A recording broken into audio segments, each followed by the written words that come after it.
गांव के ससुराल में शहरी नन स्टोरीज इन धूल हिंदी। उड़ाती हुई गांव की गलियों में पहुंचती है। जैसे ही वो गाड़ी से नीचे उतरती है, अपने सैंडल की हील को मिट्टी में धंसते देख उसका मुंह बुरी तरह बन जाता है।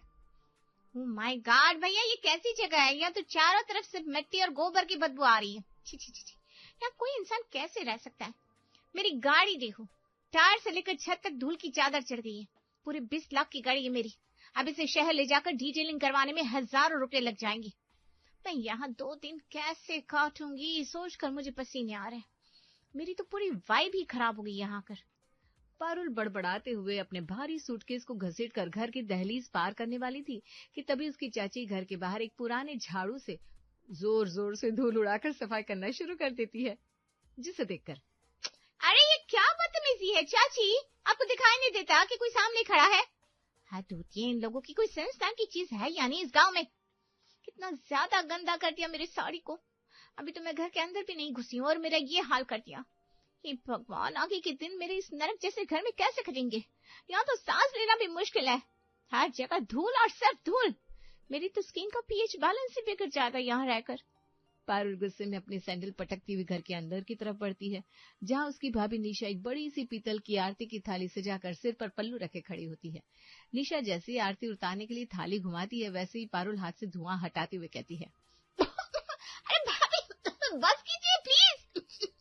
ये बाहर की धूल मिट्टी कम थी जो अब आप मुझे इस दिए के धुएं से पोल्यूशन का शिकार बनाना चाहती है? भैया देखे ना अपनी पत्नी को, इन्हें समझाइए ना। ये सब बहुत ओल्ड फैशन और पिछड़ा तरीका है। आजकल के जमाने में ये सब आरती वारती की नौटंकी कौन करता है भला? मैं थक गई हूँ और आप लोग मेरा दम घोट रहे हैं। अरे पारुल शांत हो जाए, कैसी बातें कर रही है तू? एक तो हम सब तुझे इतना याद कर रहे थे, इतने सालों बाद तू अपने पुराने घर अपने गांव आई है और आते ही तूने शिकायतों का पिटारा खोल दिया। देख तेरी भाभी ने तेरे स्वागत के लिए सुबह से कितनी तैयारी की है, थोड़ा तो मुस्कुराते, कम से कम हमारे लिए ही सही। वो सब छोड़ो भैया, मुस्कुराहट कहाँ से आएगी? अब खुद अपनी आंखों से देखिए ना, इस घटिया सी जगह पर आने की वजह से मेरी इतनी कीमती गाड़ी कितनी गंदी हो गई है। और इन चाचा चाची को देखिए, इन्हें कोई तमीज ही नहीं है क्या? वो झाड़ू ऐसे लगा रहे जैसे कोई क्रिकेट का मैदान साफ कर रहे हो। मेरी साड़ी खराब कर दी। आपको पता भी है ये साड़ी मैंने किस डिजाइनर से ली थी और इसकी कीमत क्या है? निशा आरती की थाली पकड़े खड़ी खड़ी ये सब सुन रही थी। उसे पता था कि ननद शहर की हवा खाकर आई है तो थोड़े नखरे करेगी, पर इतने ज्यादा घटिया शब्द सुनकर उसका पारा चढ़ जाता है। निशा अब चुप नहीं रह पाती। बस पारुल, बहुत बोलिया तुमने। हम लोग गांव में रहते हैं, मिट्टी में काम करते हैं, तो इसका मतलब ये नहीं कि तुम हमें गवार समझो और कुछ भी बोलती रहो। माना कि तुम शहर से आई हो और बहुत रईस बन गई हो, पर तमीज तो शहर में भी सिखाई जाती होगी ना। और रही बात तुम्हारी गाड़ी की, तो ये गांव है, यहाँ सड़कें शीशे की नहीं होती। तुम क्या चाहती हो, तुम्हारी गाड़ी घर की दीवार तोड़कर सीधा तुम्हारे बेडरूम के अंदर लैंड करवा दी जाए? अरे थोड़ा तो सब्र रखो और अपनों से बात करना सीखो। निशा, क्या बोल रही हो तुम? मेरी एक ही बहन है, इतने सालों बाद आई है और तुम उसे आते ही खरी खोटी सुना रही हो। कुछ तो लिहाज करो। शुभम जी, आपकी बहन आई है तो मैं भी उन्हें प्रिंसेस ट्रीटमेंट देने की ही कोशिश कर रही हूँ। देखिए, मैंने पूरे घर के कोने कोने से सफाई की है, उनके लिए 36 तरह के पकवान बनाए है, सुबह से रसोई में खड़ी हूँ और आरती की थाली लेकर किसी फिल्मी हीरोइन की तरह इनके स्वागत में खड़ी हूँ। पर पारुल है कि इसे हमारे मेहनत और हमारे जज्बातों की कोई वैल्यू ही नहीं है। अपमान सहना मेरी फितरत नहीं है। पारुल के पास निशा की खरी खरी बातों का कोई जवाब नहीं होता। वो पैर पटकती हुई चिढ़कर अपने कमरे में चली जाती है। थोड़ी देर बाद वो अपने चेहरे पर ढेर सारा क्रीम पाउडर पोत कर एक नई महंगी साड़ी बदल कर खाने के टेबल पर आकर बैठती है। अरे वाह, अब लग रही है ना मेरी बहन एकदम क्वीन। पारुल देख, तेरी भाभी ने तेरी पसंद का कितना कुछ बनाया है। अगर कुछ और खाने का मन हो तो बता दे, निशा तुरंत रसोई में जाकर ताजा बना देगी। बस तू खुश रह बहना। हाँ भैया, भाभी ने बहुत मेहनत की है। ये तो आपकी बाहर निकली हुई तोंत और भाभी की बढ़ते वजन को देखकर ही पता चल रहा है। भैया आप लोग शहर क्यों नहीं आते?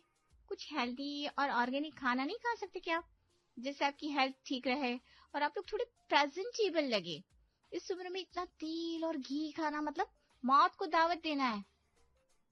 मेरी प्यारी ननद जी, तुम अभी भी सुबह वाली बात का गुस्सा लेकर बैठी हो क्या? चलो अब सब भूल जाओ और देखो मैंने तुम्हारे लिए क्या क्या बनाया है। ये देखो, गांव की एकदम ताजी गाढ़ी देसी मलाई है और ये गर्मा गर्म आलू गोभी के पराठे। बचपन में तो तुम 4-4 पराठे एक साथ खा जाती थी, याद है ना? पारुल उन पराठों को ऐसे घूरती है जैसे उनमें से कोई कीड़ा निकलने वाला हो। वो अपनी नाक सिकोड़ती है और भाभी की तरफ देखकर बड़े नखरे से जवाब देती है। ओह माय गॉड भाभी, सीरियसली इसमें कितना ज्यादा ऑयल और घी टपक रहा है। क्या इस घर में एवोकाडो या चिया सीड्स नहीं है? क्या आप लोग किनोआ नहीं खाते? मैं ये तेल से लथपथ पराठे नहीं खा सकती, मेरा कोलेस्ट्रॉल बढ़ जाएगा, मेरी स्किन खराब हो जाएगी और मेरी फिटनेस का तो सत्यानाश हो जाएगा।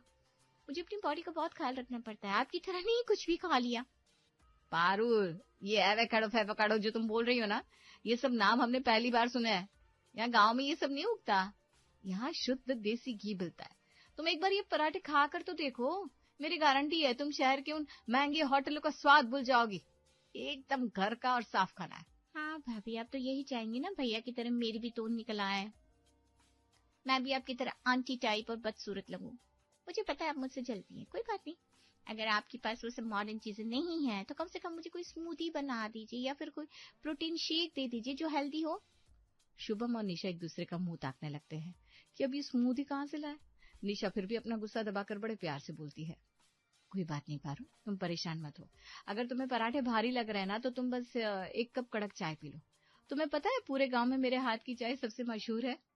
चाय नहीं भाभी, मैं वो दूध वाली चाय बिल्कुल नहीं पी सकती, वो भी इन मोटी मोटी गाय और भैंसों के दूध की। यहाँ की दूध में बहुत ज्यादा फैट होता है। अगर आप मेरे लिए सच में कुछ कर सकती है तो बस एक ब्लैक कॉफी बना दीजिए। और सुनिए भाभी, कॉफी विदाउट शुगर होनी चाहिए और पानी एकदम फिल्टर्ड होना चाहिए। निशा को बहुत गुस्सा आता है कि सुबह से रसोई में खड़ी होकर इतनी मेहनत की और इस लड़की ने चखा तक नहीं, पर वो फिर भी ब्लैक कॉफी बना कर ले आती है। तभी अचानक पारुल के कमरे से एक डरावनी चीख सुनाई देती है। क्या हुआ पारुल, तू चिल्लाई क्यों? कहीं कुछ काट तो नहीं लिया किसी ने? सब ठीक तो है? भाभी देखिए उस दीवार पर, उस कमरे में इतनी बड़ी छिपकली है। Oh God! मुझे छिपकली से बहुत ज्यादा फोबिया है। आप लोग क्या सफाई का बिल्कुल ध्यान नहीं रखते क्या? कैसे रह लेते हो आप लोग इन जानवरों के बीच में? मुझसे तो यहाँ एक पल भी सुरक्षित महसूस नहीं हो रहा है। अरे पारुल, तू भी ना डरा दिया। गांव का पुराना घर है, खेतों के पास है, यहाँ तो हर घर में छिपकली, मक्खी और कभी कभी मेंढक भी आ जाते हैं। उसमें डरने वाली कोई बड़ी बात नहीं है, वो तुझे कुछ नहीं करेगी, तू बस आराम कर। पता नहीं मुझे यहाँ और क्या क्या भयानक चीजें देखनी पड़ेगी। अच्छा सुनिए भाभी, अब मेरा मूड बहुत खराब हो गया है, मैं नहाने जा रही हूँ। अब जरा मेरे बैग से मेरे डिजाइनर कपड़े निकाल दीजिए और उन्हें बेड पर रख दीजिएगा। पारुल बाथरूम में जाती है और बाल्टी में रखे पानी को उंगली से छूते ही फिर से पूरे घर को सिर पर उठा लेती है। अब ये नया क्या ड्रामा है भाभी? ये पानी इतना हार्ड क्यों लग रहा है?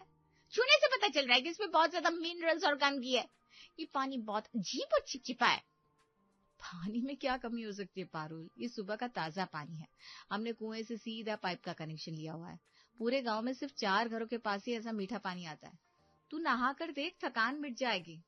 कुएं का पानी? सॉरी भाभी, मैं इस गंदे पानी से बिल्कुल नहीं नहा सकती, वरना मेरी स्किन पर रैशेस हो जाएंगे और मेरे महंगे हाईलाइट किए हुए बाल झड़ने लगेंगे।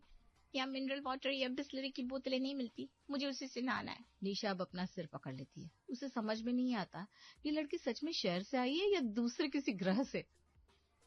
माफ करना पारुल, यहाँ नहाने के लिए मिनरल वाटर नहीं मिलेगा, और वैसे भी दुकान यहाँ से 3 मील दूर है। अब इतनी धूप में नहाने के लिए 2-3 बड़ी कैन पानी कहाँ से लाएंगे हम? ये क्या पागलपन है? नहीं, फिर मैं नहीं नहा पाऊंगी, मुझे बहुत गंदा फील हो रहा है। एक काम करो भाभी, इस पानी को चूल्हे पर ले जाकर खूब गर्म कर दो ताकि इसके बैक्टीरिया कम से कम मर जाए। पता नहीं कुएं के पानी में कितने जंगली जानवर और कीड़े गिरे होंगे। निशा खुद बीमार होने के बावजूद भारी बाल्टियां उठाकर चूल्हे पर पानी गर्म करती है, उसे उठाकर बाथरूम में रखती है। लेकिन पारुल का ड्रामा भी खत्म नहीं हुआ था। भाभी, बाथरूम के अंदर तो शावर जेल है ही नहीं, और ये क्या रखा है? साबुन की इतनी बड़ी और गंदी टिकिया। अब मैं नहाऊंगी कैसे? बिना शावर जेल और लुफा के मुझे नहाना ही नहीं आता। मेरी लाडली ननद जी, वो नीम की साबुन की टिकिया है, एकदम शुद्ध, उससे नहा लीजिए। शरीर की सारी गंदगी और बीमारियां दूर हो जाएंगी।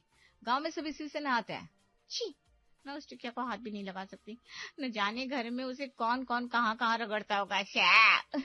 मुझे अपना लग्जरी शावर जेल ही चाहिए भाभी, मैं इस तरह से नहीं नहा पाऊंगी, ये मेरे लिए इम्पॉसिबल है। ठीक है पारुल, तू अभी मत नहा। मैं गांव के किसी लड़के को शहर भेजकर तेरे लिए मिनरल वाटर की कैन और वो शावर जेल मंगवा देती हूँ, और साथ में फेस वॉश भी, क्योंकि तू साबुन से अपना ये चमकीला मुंह तो धोती नहीं होगी। अरे वाह भाभी, अब जाकर आपको थोड़ी थोड़ी अकल आने लगी है कि मुझे क्या क्या चाहिए। आप भी अगर मेरे साथ कुछ दिन शहर चलती ना तो शायद धीरे धीरे सब कुछ सीख जाती। पर क्या करे, शहर वाले आपके साथ एडजस्ट नहीं कर पाएंगे, क्योंकि आप आखिर हो तो गांव की गंवार। निशा को ये गंवार शब्द सुनकर बहुत बुरा लगता है, पर वो शुभम के लिए चुप रहती है। अगले दिन निशा पारुल के पास जाती है और उसे खेतों की सैर कराने की बात करती है। पारुल, चलो आज तुम्हें अपने लहलहाते हुए सरसों के खेत दिखाकर लाती हूँ। शाम का समय है, बहुत सुंदर नजारा होगा और हवा भी ताजी मिलेगी। भाभी क्या घास फूस दिखना, कोई मॉल या अच्छी कैफे वाली जगह नहीं है क्या यहाँ? अच्छा चलो भाभी, खेती दिखा लो, मुझे एक बहुत जरूरी कंटेंट शूट करना है। कंटेंट? क्या तुम खेतों में बाथरूम जाओगी? अरे अब तो हर घर में बढ़िया शौचालय बन गया है पारुल, बाहर जाने की जरूरत नहीं है। और गॉड भाभी, अब कितनी पिछड़ी हो, मुझे खेतों में जाकर रील्स बनानी है ताकि मेरे फॉलोअर्स को लगे कि मैं कितनी डाउन टू अर्थ हूँ। अब मेरे साथ चल रही हो तो मेरे एंगल समझ लेना और मेरी अच्छी अच्छी फोटो भी खींच देना। निशा भारी मन से खेतों में जाती है। पारुल रील बनाने के लिए फोन निकालती है, पर तभी वो देखती है कि फोन की सिग्नल तो गायब है। भाभी ये क्या मजाक है, इतनी दूर इस कीचड़ और मिट्टी में पैदल चलकर आई, मेरी सैंडल खराब हो गई, ये गंदी हवा मेरे फेफड़ों में भर गई है, और यहाँ कर पता चला नेटवर्क ही नहीं है। अब मैं रील कैसे डालूंगी? ओह गॉड, ये कैसा गांव है? पारुल, इसमें इतना परेशान होने वाली क्या बात है? कभी कभी मोबाइल छोड़कर सामने की हरियाली और इस सुकून भरे मौसम का आनंद भी तो लो, आंखें साफ हो जाएगी तेरी। भाभी प्लीज अपनी ये ओल्ड फैशन और ज्ञान वाली बातें बंद करो। जब तक मैं फोटो नहीं डालूंगी तब तक किसी को कैसे पता चलेगा कि मैं विलेज लाइफ एंजॉय कर रही हूँ? खैर आपको क्या पता सोशल मीडिया क्या होता है, मुझे अब और नहीं घूमना, घर चलो। इस तरह पारुल गुस्से में पैर पटकती हुई घर आती है, पर घर पर भी नेटवर्क नहीं था। वो खाट पर मुंह फुलाकर बैठी थी कि तभी शुभम काम से वापस आता है और अपनी बहन को ऐसे उदास देखकर कहता है, और बता छोटी, कैसा रहा खेतों का चक्कर? मजा आया ना? गाँव की ताजी हवा कैसी लगी? भैया यहाँ 5G क्यों नहीं आता? मेरा 3.5 लाख का फोन डिब्बा बन गया है। मेरी विलेज स्टोरी और वो खेतों वाली फोटो कैसे पोस्ट होगी? आप कम से कम घर में हाई स्पीड वाईफाई तो लगवा लेते। अरे छोटे, गांव के अंदर ये सब सुविधा अभी कहाँ पहुंची है, और यहाँ वाईफाई वाला तार बिछाने भी नहीं आता, थोड़ा एडजस्ट कर ले बहन, बस कुछ दिन की बात है। भैया जब से आई हूँ तब से एडजस्ट ही कर रही हूँ, ना खाना ढंग का मिल रहा है, ना नहाने की सुविधा है, और अब ये फोन भी बेकार हो गया। अगले दिन सुबह पारुल फिर से निशा को जगाती है और कहती है, भाभी आज फिर गाँव घूमने जाना है। नेटवर्क नहीं है तो क्या हुआ, मैं फोटो खींच लूंगी और शहर जाकर पोस्ट कर दूंगी, पर आज मैं सैंडल नहीं पहनने वाली। आज मेरा एस्थेटिक फोटो के लिए नंगे पैर घूमने का मन है। ननद की बात सुनकर भाभी हैरान हो जाती है, पर कुछ नहीं बोलती, चुपचाप उसके साथ जाने के लिए तैयार हो जाती है। अब दोनों पैदल निकलती है। पारुल अपनी साड़ी लहराते हुए चल रही थी कि अचानक उसका पैर एक ताजे गीले गोबर के ढेर पर पड़ता है। छी, ओ शिट, ये क्या है? क्या इन गायों और भैंसों को कोई सिविक सेंस नहीं है? कहीं भी सड़क के बीच में गोबर कर देती है। मेरा पूरा पैर गंदा हो गया, मेरी स्किन इन्फेक्टेड हो जाएगी। मैंने बोला था पारुल, चप्पल पहन लो। चलो घबरा मत, पास में मेरी एक पड़ोसन का घर है, वहीं नल पर ले जाकर तेरा पैर साफ करवा देती हूँ। निशा उसे पड़ोसन के घर ले जाती है, जो पारुल को देखकर हैरान रह जाती है। अरे ये तो पारुल है, कितनी बड़ी हो गई है, कितनी सुंदर भी, बिल्कुल शहर की मैम साहब लग रही है। पारुल याद है तुझे? पहले तो तू छोटी सी फटी कच्छा पहनकर यहाँ गलियों में कंचे खिला करती थी और पूरे मुंह पर धूल लपेटे रहती थी। बस आंटी, अब मैं बच्ची नहीं हूँ और वो सब मेरी याददाश्त में भी नहीं है। आप कुछ भी फालतू मत बोलिए, बस मेरा पैर साफ करने दीजिए। ये सुनकर पड़ोसन काफी हैरान हो जाती है, पर वो कुछ नहीं कहती और उसका पैर धुलवा देती है। अब शाम को निशा रसोई में खुद से बड़बड़ाते हुए कहती है, आज तो पारुल के लिए उसकी पुरानी पसंद की बाजरे की खिचड़ी और गुड़ बनाया है, अब तो वो नखरे नहीं करेगी। आखिर बचपन में तो यही मांग मांग कर खाती थी। जैसे ही पारुल थाली में बाजरे की खिचड़ी देखती है तो वो फिर से भड़क जाती है और थाली सरका देती है। ये क्या है भाभी, खिचड़ी? ये बीमारों वाला खाना कौन खाएगा इस घर में? अरे पारुल, सुबह ही तुमने कहा था ना कुछ हल्का बना देना, तो मैंने सोचा खिचड़ी से हल्का क्या होगा। भाभी मुझे लगा आपने एवोकाडो खिचड़ी या मशरूम ओट्स बनाया होगा, आपने ये काले काले बाजरे बना दिए। सॉरी, मैं नहीं खा सकती, ये तो शहर में कबूतर और कौवे खाते हैं, मैं नहीं। पारुल, अपनी हद में रह, ये अन्न है, इसका अपमान मत कर। जो बना है वही खाना होगा, वरना भूखी सो जा। भाभी मैं भूखी रह लूंगी, पर अपनी डाइट और स्टेटस से समझौता नहीं कर सकती, बस बात खत्म। इतना बोलकर अब पारुल गुस्से में कमरे में चली जाती है। ये देखकर दोनों पति पत्नी हैरान हो जाते हैं, जिसके बाद वो दोनों मिलकर प्लान बनाते हैं और अगली सुबह नाश्ते के समय निशा पारुल के सामने सिर्फ उबला हुआ सलाद और ब्लैक कॉफी रख देती है, जिसे देखकर, अरे वाह भाभी, अब लग रहा है आपको मेरी पसंद समझ में आ गई। पर आप लोग क्या खा रहे हो? बड़ी अच्छी खुशबू आ रही है। उसकी बात सुनकर अब निशा रसोई से ताजे कड़क लाल लाल मूली और गोभी के पराठे, आम का खट्टा अचार, मक्खन और दही की लस्सी लेकर आती है। पारुल तू अपना ये हेल्दी घास फूस खा, हम तो ये देसी पराठे खाएंगे। सर्दियों की सुबह में इनका स्वाद ही कुछ और है। वैसे भी तेरी भाभी और मैं पहले ही अनफिट है, तो हमें तो कोई फर्क नहीं पड़ता। तू अपनी फिटनेस का ख्याल रख। निशा और शुभम दोनों ही स्वाद लेकर खाने लगते हैं और पारुल उन्हें स्वाद लेकर खाते हुए देखती है तो अचार की खुशबू से उसके पेट में मरोड़ उठने लगती है। थोड़ी देर बाद जब निशा और शुभम बाहर जाते हैं तो पारुल दबे पांव रसोई में घुसती है कि शायद कोई पराठा बच गया हो, पर वहां तो सारे बर्तन चमचमा रहे थे, एक टुकड़ा भी नहीं बचा था। बताओ, भाभी ने तो कुछ रखा ही नहीं। अरे दिखावे में मैंने क्या कह दिया कि मैं हेल्थ कॉन्शियस हूँ, तो इसका मतलब ये थोड़ी ना है कि वो मुझे सच में उबली हुई सब्जियां देंगी। बताओ, इन कमबख्त लोगों ने कुछ नहीं छोड़ा मेरे लिए। इस तरह पारुल अब मुंह बनाते हुए अपने कमरे में चली जाती है। देखते देखते शाम हो जाती है और शाम को पूरा परिवार और पड़ोसन बरामदे में बैठकर मलाई वाली ठंडी लस्सी के गिलास गटक रहे थे।